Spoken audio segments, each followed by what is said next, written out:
Hello and welcome back to Good Soup Games. I'm Graf, and the topic for today's video is something that I alluded to in my previous video on why I had switched from a hunter main of 7, nearly 8 years to a warlock. We do have a giveaway running at the moment, and this will be your last chance to get your entries in. More on that at the end of the video.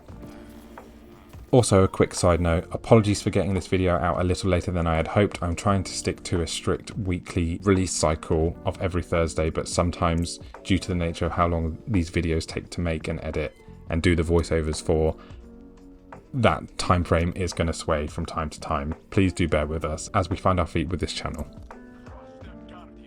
So for some added context, over the last 10, well, a brief look at the last 10 years of my Destiny career. I originally started in the beta.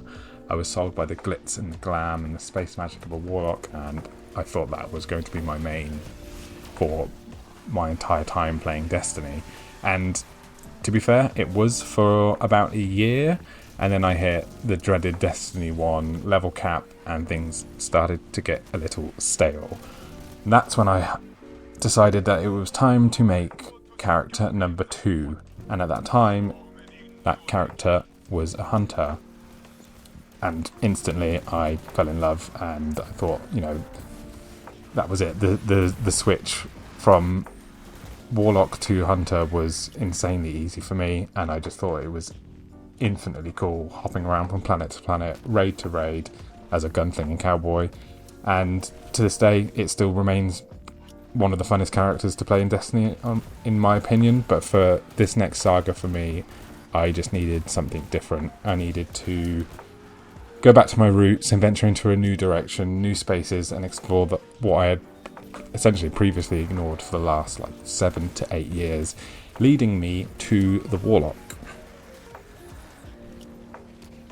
The main reason I was persuaded to lean a little bit more into the warlock over the Titan for this next saga for me was the potential that I saw warlocks get after they were lifted from being pigeonholed into the Well of Radiance class. I just saw the wealth of potential warlocks had once that restriction was lifted from them, and the versatility is just phenomenal on what you can do with certain builds on warlock that, you know, they had always been there before, but you just had to be a Well of Radiance warlock to support the team, and you know, that all changed with Final Shape for the better. But by far the biggest lift on those restrictions was the introduction of prismatic on warlock. You can just do so much with it. So if you want it to be a support build, you can still do that by using things like, you know, the Seeker's Sight Helm. If you want a DPS warlock build that rivals that of even a Celestial Nighthawk Hunter, then you've got options with Star Eater Scales and Nova Bombs. And maybe you just want a mix of both. And Song of Flame alone, the super alone, of course you can run that on Solar itself, but I think like it's best unlocked and its best potential is unlocked using prismatic. Song of Flame lets you have crazy DPS and also crazy damage resistance for both yourself and your teammates, which just neutrally gives you a support build, which, you know, a lot of the other supers, well, not really any of the other supers on any of the other classes allow you to have that kind of versatility with just one super alone. And on the flip side of that, you've got builds that make Grandmasters stupidly easy, like the Getaway Artist build, which just makes it insanely easy, and you kind of don't really have to think about that gameplay loop, it just exists. But I don't want to touch on that too much today because, frankly, I find that build extremely boring to play, and every YouTuber has spoken about it to death. It's just not my thing. I'd rather have a build that is a bit more fun, powerful, engaging, and creative. I'll touch on my favourite build that I'm using currently for PvE later in this video. I just didn't want this video to turn into a lengthy video around 100 warlock builds. Another reason I've lent into warlocks as well over like my hunter for this saga is just because of the fantastic stat spreads that you can get on warlocks over hunters, much the same as you can on titans, because you can virtually completely ignore the mobility stat on titans and warlocks, whereas on a hunter you need your mobility to get your dodge back, and on the other two classes your class ability is tied to recovery for warlocks, resilience for titans, which I think in general are just way more useful stats to prioritize across the board. I mean, look at my prismatic crucible build, something that I briefly touched on my previous video. This build was born out of utilising elemental capacitor on my rose to get the most juice from that squeeze alone. I've completely ignored mobility and essentially using all of my stat boosting fragments to get a nice neutral gameplay flow. I've got 100 resilience covering me against all perks / weapons. Perks like Precision Instrument on 120 hand cannons can't 2-head one-body me, and I'm also essentially keeping myself resilience checked against Thorn, so the tick damage from Thorn can't kill me quicker than someone that's running, let's say, 5 resilience. I've also got 100 recovery, so I can heal quicker and get back into the gunfight quicker, which leads straight into my 100 discipline for my healing grenade, effectively making my opponent having to keep laying down extra shots, extending their optimal TTK. And to round all of that off, I'm sat at a 90 intellect stat with the option to change that to a 90 strength stat if I wanted to. I just find that intellect is a much more important stat for me overall, especially in game modes like Trials, where getting your super before your opponent can literally mean you winning that round and potentially then winning the game. So for Crucible, I find that the stat spreads in general on Warlock are much more beneficial than they are on a Hunter. Has the switch from Hunter to Warlock been the smoothest transition for me ever? Absolutely not. In PvP, it took me around a week just to get comfortable with the different movement style and the abilities, the jump being my personal biggest obstacle, and this is much the same in PvE. Again, just needs to get used to that jump. It was a bit of an issue to begin with, and then just seeing what abilities were effective and where.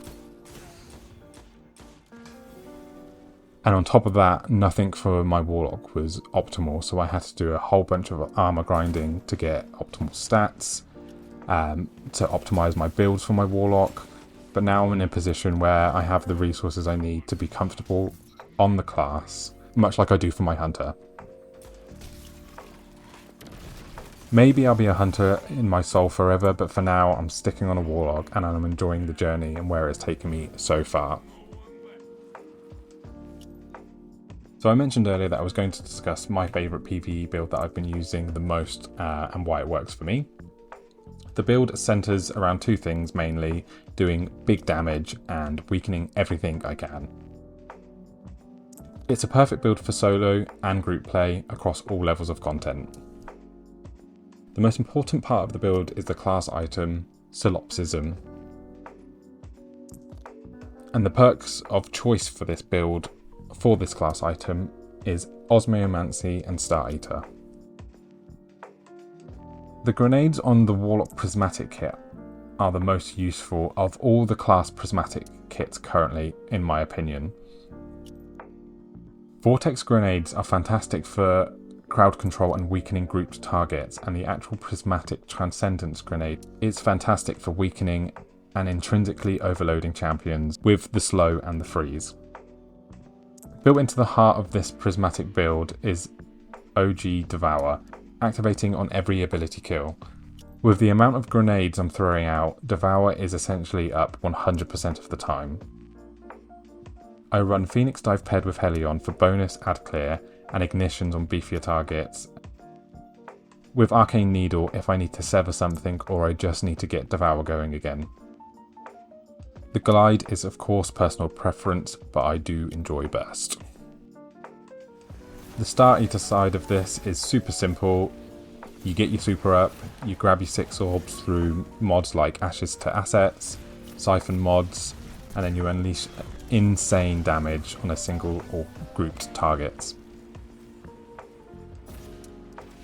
The fragments I pair with this build are Justice, so that my grenade final blows explode and do more AoE damage.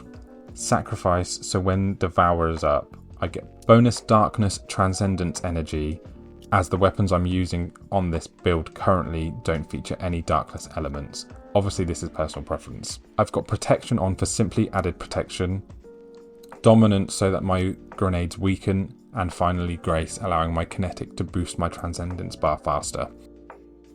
My favourite primary weapon to use for this build is currently Warden's Law with the updated perk pool, Demo and Frenzy. If you haven't gotten your hands on one of these, please go out and get one and try it. It truly has gotten a great glow up. Apex Predator with Reconstruction, Bait and Switch, just for additional damage.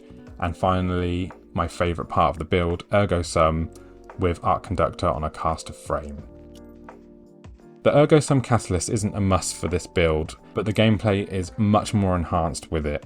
You can keep your Transcendence going for a ridiculous amount of time, and the ammo economy with it is absolutely insane with all of the grenade hits. Of course, all these weapons are interchangeable and they're all personal preference, but the great thing about this build is that it doesn't rely on any of these weapons for the build just to be a solid build on its own. You can use whatever you want. So give this build a try some different things, see how you like it. It's definitely worth giving it a try. So this is where I currently am in my Destiny journey. If you've made it this far, thank you so much. I hope you continue this journey with me, and if you have any Warlock builds you think are worth a shot, please do leave me any suggestions in the comments below. I'm excited to open up this Warlock sandbox even further, and I'm sure there's lots of potential builds that I just haven't even come across yet. If you tuned into the last video, you'll be aware that we are currently running a giveaway for an Amazon voucher. All you have to do is like this video, subscribe and leave a comment. If you can't think of a comment to leave, you can simply just leave Warlock. This will be your last chance to enter the giveaway, and for additional entries, make sure you have left a like and a comment on our last video. Good luck to you all, and the winner will be announced in our next video. Myself and lifetime dual Destiny bestie, Onion, are growing this channel from the ground up, so any feedback you have for us is always welcomed. You will hear more from Onion in the coming weeks. The goal for this channel will be for it to be a variety gaming channel, so please do expect various games and series popping up in the near future. I hope you all have a lovely weekend, and remember, this has been Good Soup.